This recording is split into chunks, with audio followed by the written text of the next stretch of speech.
comprendre le PASTEF dans la continuation d'un style offensant. Deuxième point bi mooy Diomaye saura-t-il résister à la pression de ses compères comme mu doon ay points d'interrogation yi nga xam ne rek samp nga ko te naam amaana wala sax mën naa ne di nga ci indi ay tontu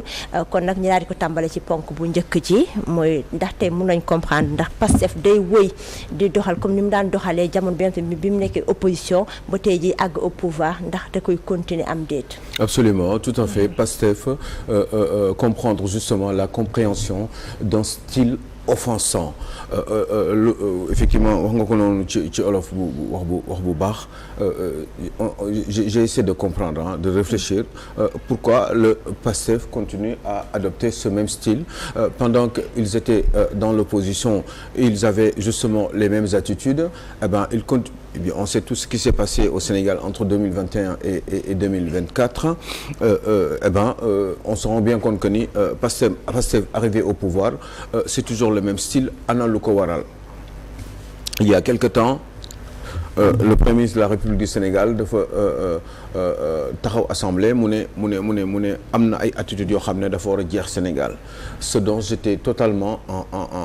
en phase, loo xam ne dama ci d'accord woon ak moom parce que effectivement li tax ma d'accord ci mooy ñoom bi ñu nekkee ci nguur gi bi ñu nekkee dans l'opposition, j'allais dire, c'est ce sur quoi j'étais totalement en comportement naturellement que bi nga xam ne dama ànduma woon ak ci attitude boobu parce que comportement boobu li ko jiitaloon moom moo doon Ousmane Sonko, président du PASTEF, dafa amoon ay il se sentait comment dire, agressé par l'État du Sénégal, agressé par le régime de Macky Sall, donc forcément c'était normal, parce que moom sax wax na ko nee na c'était normal que ñi nga xam ne ci moom la ñu àndal am certaines attitudes, notamment les jeunes, attitudes qui sont liées à la violence et à justement à des insultes ak ay invectives. Loolu moom wax na ko, loolu ça veut dire que ni effectivement moom amaana d'accord na ak li nit ñi di def. te loolu li xale yooyu doon def moment boobu di ko def après quand ils sont arrivés au pouvoir. Maintenant tey jii nii à la limite si ce sont les jeunes yi nga xam ne ñoom ñoo doon attitude yooyu nga xam ne doo gis mukk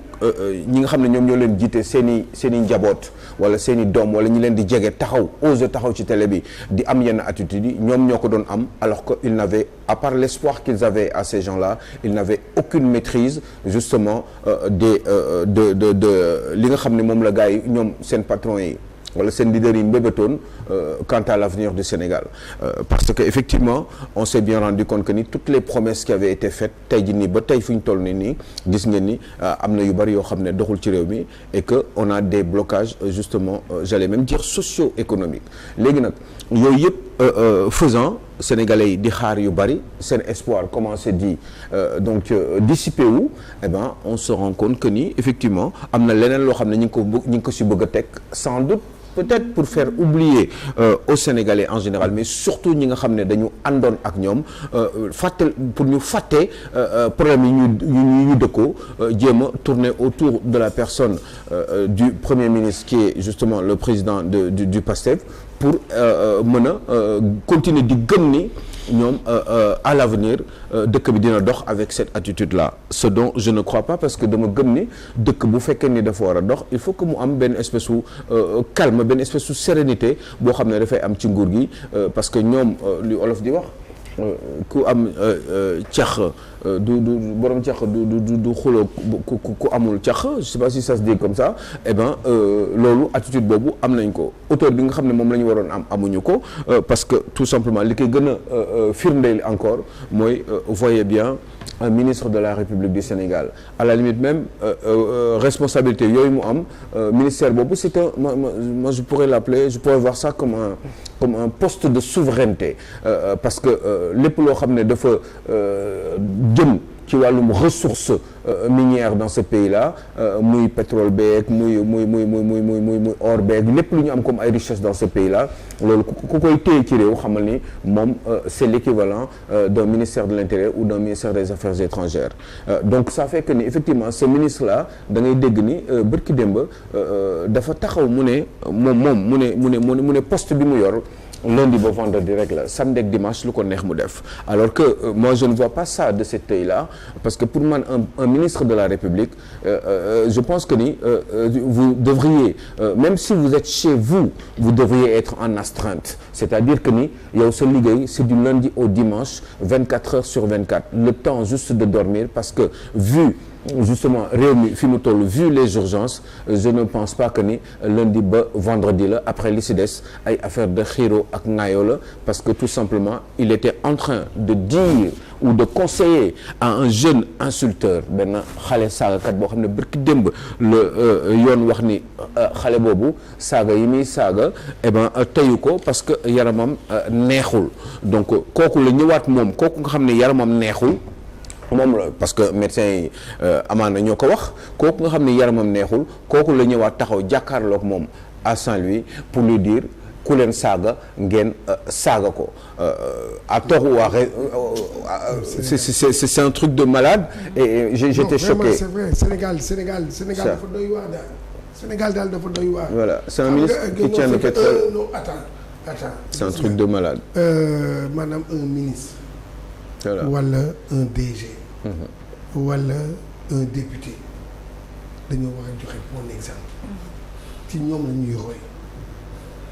ñu toogee ba gis un ministre di wax loolu xale bi di gis loolu yaa ngi yàq xale yi c'est vilain. c'est pas joli. c'est pas joli. non républicain il faut être républicain il faut dafa mais moom xanaa jàngul civisme dañ koy jàng école. mais man pour am na yoo xam ne kenn du ko wax. boo dee ba yenn posture yi doo ko wax. man mii am na duñ may dafa am loo xam ne dama koy interdire sa bopp. absolument parce que c'est la société qui est comme ça déjà baaxul sax rafetul sax ci li nga xam ne li na moom mooy. moom mooy sax suñu aada. ak cosaan rafetul ci diine rafetul tamit ci li nga xam ne moom mooy république. absolument. ça man bi ma gisee loolu et puis moom war na wut sax mu gis ñu titre ko on le titre partout dans tous les journaux rajo yi di koy wax muy wax TikTok ñëpp di koy wax. xam nga lu tax rajo yi di ko wax. non c'est non am na yoo xam ne gis nga xoolal oui ma. non c'est terrible c'est un truc de malade. c'est pas ça. billahi. nit dafa métti quoi. nit c'est pas comme ça la ñuy waxee. waaw da nga dafa waroon ne Aliou Sow comme mënoon na ne ku leen saaga yéen da ngeen ko jéggal jaru fayu ay yooyu. wala lu fa nga ko doon xaar. ou bien loolu ça m'aurait touché. fa nga doon xaar jéggal leen képp koo xam ne ñu ngi lay saaga ndax ñun sax amaana xëy na ci situation lañ nekkoon rek waaye saaga yooyu ñu doon def bi ñu nekkee ci opposition bi doomu jàmbur yooyu ñu doon toroxal di leen teg ay invectives ak ay insultes doomu jàmbur yooyu xëy na situation boobu ñu nekkoon rek ci opposition moo tax waaye sax tey jii nii bu doon démb bu doon tey duñ ko def waaye ay nit rek lañu te dañoo juumoon. mais grand Ali. nga baal ma de. xam nga dafa ni ku leen saaga. saaga leen ko. du noonu fayu leen waaw. waa ñan ñooy saaga ak ñan ñooy fayu. c'est ça. ne waxkat yi non ndax moom daa saaga. xoola xaaral doomu xam nga ñuy saaga bu leen kenn waxul saagaal sax dañuy saaga xam nga tey man duñ ma yar bu baax yow nga ma naan ma saaga. waaw bu bokkul ci yow doo ko def saaga ki ñuy saagaal kan la ñiy fayu saaga yi tamit ki ñuy fayul saaga kan la du dëgg parce que réew mi dafa am ñoo xam ni wax dëgg yàlla nit deful ci ñoom lu ñaaw de dañoo fekk ci ñoom lu ñaaw ñu am ko ba pare xam nga politique kese jarul saagante quoi wax dëgg yàlla. politique moom jaru ko. waaw parce que desul ñam bi boo demee bañ la ci yooru buum dépassé nga ren ba lu war a defar réew du saaga kese ba pare àdduna ba mu daj mosoo gis réew bu saaga ba développé bu amee bindal ma ko du dëgg mais kii naan nañ saaga kooku kan la ba pare xam nga man boo ñëwee nii xam nga tey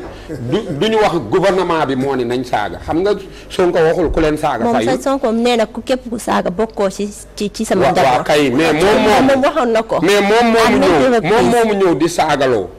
ñun ñëpp dañoo war a xool côté bi mu nekk lan la fay def moom du Sonko du Diomaye du dëgg parce que ay nit la yoo xam ni dañoo daje kenn ku si nekk indi affaire gis nga man nii bokk falaa bokk mais loolu muy wax mënu ma ko def loo man ba pare kan la tànn ne ko saagaal da ko cee fekk man sama papa du ma def nit nga def ma dof dama ko defal kenn comprendre nga li mu wax loolu mooy wax bi. xam nga ndeysaan seen yaan sànq bi muy ñëw nii damay xam nga da ngay yëg ci pont yi ci yoonu BRT bi da ngay yëg ci pont bi ba yëgee ci pont bi ba ci kaw dama gis ñaari taalibe yor seen pot kenn kaa ngi yor mburu ñuy sëpp ci suuf mais teyuma ko mais dama xawoon a déranger embouteillage bi j'étais obligé ma taxaw ma ne xale yi ñu jóge fii man xale yi xaw ma leen ay taalibe lañu kii ngi yor pot kenn ki yor mburu bi ñi ngi sàqami mais ñi ngi sëpp xaw ma na xam nga ko ci barrière xam nga point bu nee ba ci kaw ñi ngi sëpp léegi man dama taxaw eh ben pour wax xale yi ñu jóge fi eh ben gars yi nga xam ne dañu kontaan lu xam naa kenn si ñoom la ñi doon klaxonné moom bi mu génnee moom daf ma ne yow nangam taanal sa ndey léegi nii yow la saaga nangam taanal sa ndey nga jóge tali bi jaamu Macky Sall bi xaw ma affaire yooyu man la wax loolu quoi léegi nii xam nga kooku mu ne man xam nga kooku lépp ñëpp xam nañu fi mu féete léegi nii Cheikh ci suba nangam taanal sa ndey jóge ci tali bi ñëpp gis nañ ni man xale yi laa doon jéem a dàq xaw naa téye embouteillage bi 1 minute nag parce que xale yooyu man pour man kenn bu ci sëppoo mooy c'est même pas la peine mënuma toog romb loolu di ko seetaan ci sama doxalin mais waa ji daf ma saaga ndey ba pare mais lu gën a garaaw mooy mënoon na ma saaga sax noppi mais daf ma saaga ne ma ne nga jaamu Macky nangam taanal sa ndey jóge tali bi na jaamu Macky Sall bi xam nga kooku wane na fu mu féete léegi nii ci suba mag la ci otoom. léegi nag nii la ñu dëkkee rek. léegi xam nga ñoo waxu saaga biiram solo boobu kenn ku nekk ci ñun bu dee Marème yow tammoo saaga ala kulli xaal doo mus a saaga nit doo ko mus a dépassé même si ça fait mal au cœur sax ñu lay saaga ndax li ci gën a ñaaw mooy sa yaay bi nga xam ne yoonam nekku ci kenn xamu ko mu liggéey lu baax ba jur la ci ñu koy tudd loolu moo gën a mel ça fait mal man saagakat ab lâche la saagakat mais xam nga tax mu nekk lâche je le contexte comme un lâche ku ñeme doo saaga argument ngay teg teg argument mais waajooy mais sax wala mu taxaw sax mu ñëw jaxasoo ak man mu ñëw nañoo ñu cooki argument na teg argument lu ñu am jël waaw loolu yow fi gën yow ba sa mais daf ko def na ñëw cooki ñun xam nga y a pas de problème ku si dee rek nga dem àlaxira amul problème mais daf ko def ba pare accéléré dem loolu mooy lâcheté c'est dégueulasse léegi nag bu fekkee ni ñooñu la sax xëy na amaana sa xol mën na giif nga jéggal leen parce que yàlla xam na waaye problème moom mooy ki nga xam ne moom nee naa la suñu réew on est une nation sénégalaise avec 18 millions d'habitants un peu plus dëkk bi ñu organiser ko depuis une 60aine d'années officiellement mu indépendant ay nit di ko téye mu am ay gàllankoor ay jëf yu baax ak jëf yu bon mu doon dëkk boo xam ne dañ ko war a régler amaana li ñu waroon def waroon nañ gën a def waroon nañ gën a liggéey waaye am na ay failles yu bari am na ci jiit yi nga xam ne ñoom ñoo ñu jiitu ñoom bu ñu ñëwee di wax rupture am na ay attitudes yoo xam ne kenn waru koo am te gis nga ku jiital man damay jéem a muñ ñii nag mais suñ too amul morom ku jiital yenn façon yi notamment c'est un ministre du pétrole et des mines moo ne ku la saaga nga saaga ko te ki mu ko wax du kenn ku dul ki nga xam ne bërki démb Ousmane Sonko daf ko fekk ca biir Rebeuss di ko seeti parce que dañ ko téye ndax ay saaga yu mu doon saaga président de la République boo xam ne Ousmane Sonko mooy premier collaborateur am un mercredi après le conseil des ministres. waaye moom moo jël aussi vidéo bi jox ko ministre bi tamit moom moo jël vidéo booy bi jox ko ministre ba ministre gis ko ba ñu woo waa ji encore waaw maanaam parce que pour te dire que moom tout le temps daan na ne saaga moom bu leen saaga dafa tout le temps dafa daan ne na ngeen fësal li nga xam te moom mooy ay argument waxtaan non man wax ma sunu Birame Souleye de seeti bi muy seeti dama ne seeti na mais moom moo wone aussi vidéo bi waaw yow dama lay poser benn question. waaw yow waaw ku saaga président de la république da koy dem da ngay kii ak moom da ngay wax ak moom. déggoo loolu li ma wax ma ne lépp éducation la comme tey jii su fekkee ne yow xamoo saaga président de la république laa wax. waaw est-ce que kooku yow di nga ko nawloo di nga ñëw di toog ak moom simple nii. c'est pas un exemple. ma ne tey jii ñaanuma ko yàlla bu ma exemple laay jël Jimbori yi tey jii bu toogoon fii ci ba wala ñu wéet mu saaga président de la république tey jii man ak moom dootuñu. maa aussi. dootuma waxati ak moom. quel que soit le président de la république du ma ko d'accord dama ne président premier ministre kenn du leen saaga kenn du leen saaga ku leen saaga doo nit. te ku dul nit mënoo defar. non c'est que sincèrement quoi. c'est terrible réew mi dafa nekk ci ay jafe-jafe dañ ko war a liggéey du ay wax saaga leen fayu leen ay nangam du loolu mooy defar réew mi. mais xanaa du jubal jubbanti lan mooy jubbanti jubbanti mooy saaga looy jubbanti da nga ciy boole saaga de bokkul mënul ànd ak jubbanti et c'est terrible parce que je vous assure que le pays a des problèmes xam nga yaa ngi wax waxu saaga moi je veux bien mais ki nga xam ne dafa ne moom saaga bokkul ci njabootam mais kooku laa njëkk a gis muy saaga mais Ousmane Sonko dafa saaga ba sonn dafa saaga Macky Sall ba sonn saaga ñëpp bërki démb rek la wax waa opposition bi ay résidu ngeen résidu mooy mbalit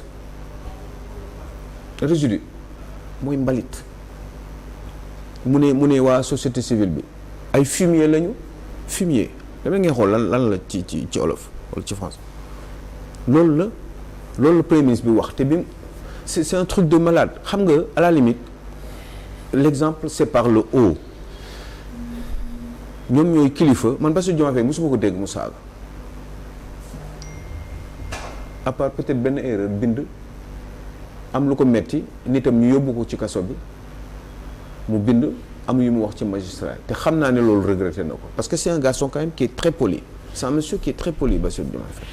il faut le lui reconnaître mais pourquoi Ousmane Sonko moom ci boppam pour man nit ñi xale yi moom la ñuy topp Ousmane Sonko man dégg naa muy saaga te lii loolu jarul il suffit ngeen cliquer rek dëgg rek te yàlla tax Ousmane Sonko muy saaga Macky Sall institution Macky Sall muñal ko Assane Diouf mi ngi ci kaso bi ba tey Abdou Nguer saaga de laa wax Birame Souleye Diop xam nga lan la def benn xale bu feebar officiellement dañu ne dafa feebar indil ay këyit juge bi bàyyi ko ndax dafa feebar ndax condition am bi mu toll état psychologique am xëy na àndul ak kaso loolu la ñu wax xale boobu la ñëw tàkkaaroo ak jaa ko ne ko ku la saagal loolu mooy jubbanti j'aurais comme l'impression que ni le PASTEF évidemment il y a des exceptions parce que am na ñu baax ñu nekk ci PASTEF borom xel ñoo xam ne dëgg rek leen tax a jóg man nee naa leen y a beaucoup de choses sur lesquelles je suis totalement en phase avec le PASTEF ci wàllum transparence justice mu am ci réew mi égalité de traitement entre les citoyens yaxanal alalu réew mi dëgg rek te yàlla tax yooyu théoriquement PASTEF da koy wax mais du ko jëfee donc man am na yu bari yoo xam ne moi je pense PASTEF ci xalaat ni parce que dama gëm ni loolu mooy développer réew jub waaye méthode PASTEF ak attitude PASTEF àndul ak ñoom li ñuy woote àndul ak ñoom moo tax je me demande des fois est-ce que ils ne sont pas des joueurs parce que am na yoo xam ne mënoo di ko digal ci doxalinu réew mu doon lu baax ba pare ngay am muy contraire ak say yenn attitudes yi parce que saaga c'est de la violence c'est de la violence. Comment ki nga xam ne moo téye sama suuf téye samay ressources minières téye sama or téye sama diamant téye sama zircon téye sama phosphate téye sama pétrole téye sama gaz kooku moo ñëw taxaw di ma wax loolu mais kooku dama ko war a nawloo te du benn taxaw na wax Macky Sall ay façon wax yu ñaaw yoo xam ne ca suba sa moom dafa obligé jéggalu moom même nit ki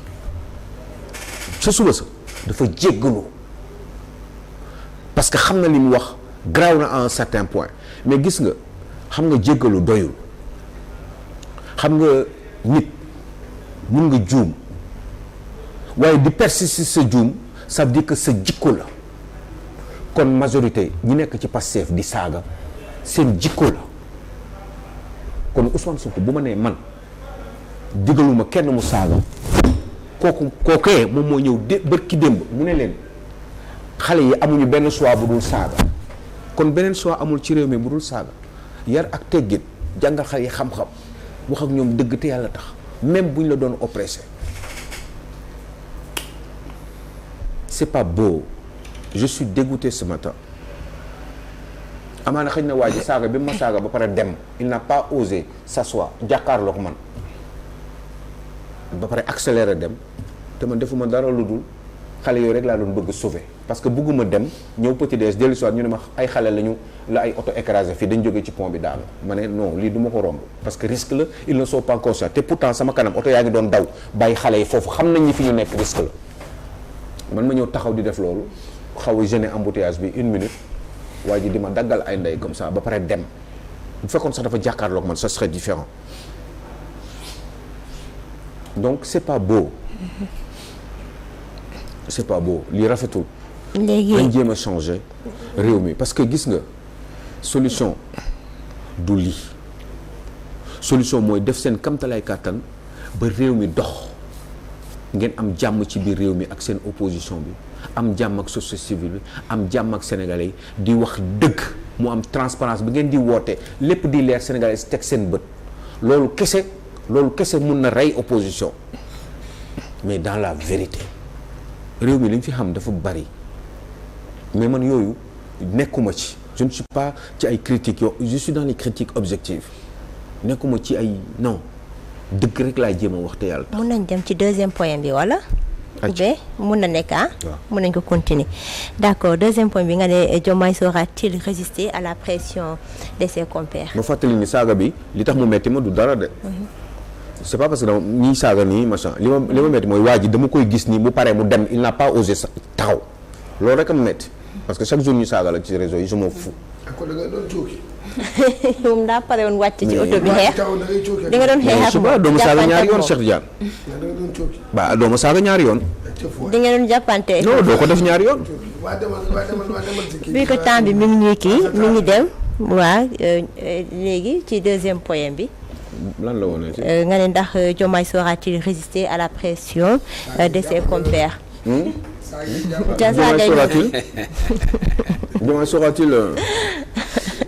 non saa jàpp ma de Cheikh li waaj a dem c'est un lâche mooy lâcheté bi ngay wax noonu loolu moo metti il n'a pas osé taxaw. kon yow tey bu taxawoon ngeen taxaw yéen ñaari di ngeen doon xeex yéen ñaari. non doo ma saaga ñaari yoon. di ngeen taxaw ngeen bëri. non doo ma saaga ñaari yoon. mu doon Siteu ak Balla nga taxaw nii nga may saaga ñaari yoon du ma ko def. temps bi mi ngi dem. ñu ñëw ci deuxième point bi nga daal di ko résumer rek ndax léegi. deuxième point bi waaw. Diomaye saura-t-il résister à la pression de ses compères. est-ce que Bassirou Diomaye Faye mën na tenir parce que nag il faut oser dire une chose c'est que Pastef man yàgg naa ko wax Pastef mosuñoo bëgg Bassirou Diomaye Faye mosuñu ko bëgg mosul am te yàlla xam na ni Bassirou Diomaye Faye xam na loolu billaahi wallahi wa taalaahi ci télé laay wax. te ñu dem votel ko aussi. nu mu waaw demee dañ ko votel waaw. ñu votel ko xam na dama wax ba pare man waat dama ne laa wax moom Bassirou Diomaye Faye moom xam na ni man li may wax dëgg la ñu ci bari bëgguñu ko. te ñu voté dañ ko fi teg comme un président de transition bëgguñu ko waaye ba tey nañ ko def transition waaye en attendant dafa am benn diir boo xam ne Sénégalais dañu fal Bassirou Diomaye Faye pour juróomi at mu def at ak genn wàll moom ci boppam mooy xool ni mu war a doxalee ci réew mi pour Sénégalais yi am ngëneel moom képp amul keneen ku ko neex nag mu déglu ay conseillers am ku ko neex mu exécuter ay conseillers am moom président waaye moom mooy assumer responsabilité présidentielle boobu mu am ba diir bi jeex. problème bi mooy ni ma ko laajee est-ce que dina tenir le coup est-ce qu'il saura tenir le coup par rapport ak cette pression là parce que dafa am ñoo xam ne xëy na Ousmane Sonko dafa amoon yaakaar ci ñoom parce que moo ko wax moo ne ministre yëpp maa leen choisir proposer ko Bassirou Diomaye Faye mu nangu ko moo ko wax fekkee moo ko waaye ñëpp gis nañ lii may wax nii donc ñoom lu mu leen wax il faut ñu def ko waaye moom président lu mu ko wax daf ko war a def est-ce que dégg ngeen moom ok mooy coordonner action gouvernementale ou les activités gouvernementales waaye moom ci boppam moom Ousmane Sonko bu fekkee ni moom lu mu wax ministre yi loolu la ñuy def gouvernement am la mooy seen patron mooy patron administration bi moom dafa am patron ci kawam neex naqari ak muñ nag parce que yàlla rekk mën te yàlla mooy wax lii am mu am mooy teg mooy samp mooy sempi. ñu may signaler ni temps bi ñu jagleel jeex na Ali Sow ñu bàyyi rek nga tàggatoo benn yoon. waaw yal na yàlla sàmm yal na yàlla suturaal yal na yàlla indi jàmm ci réew mi parce que des fois ça craint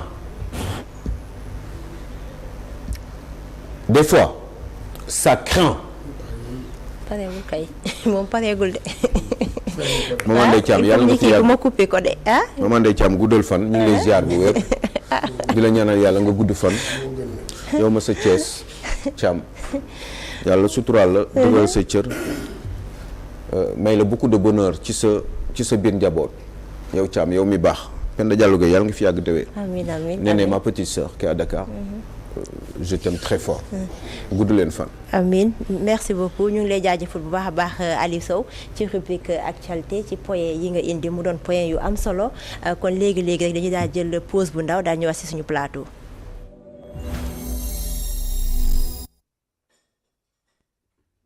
Barcelone est plus qu'un club, c'est une famille. C'est chacun d'entre nous, les supporters, le personnel et les joueurs. Nous avons nos propres traditions et notre propre style. Se soutenir les uns les autres et être proches les uns des autres est dans notre ADN.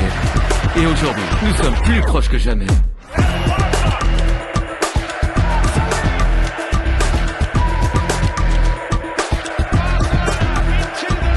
Barcelone et OneXBet. Jeu interdit aux moins de 18 ans.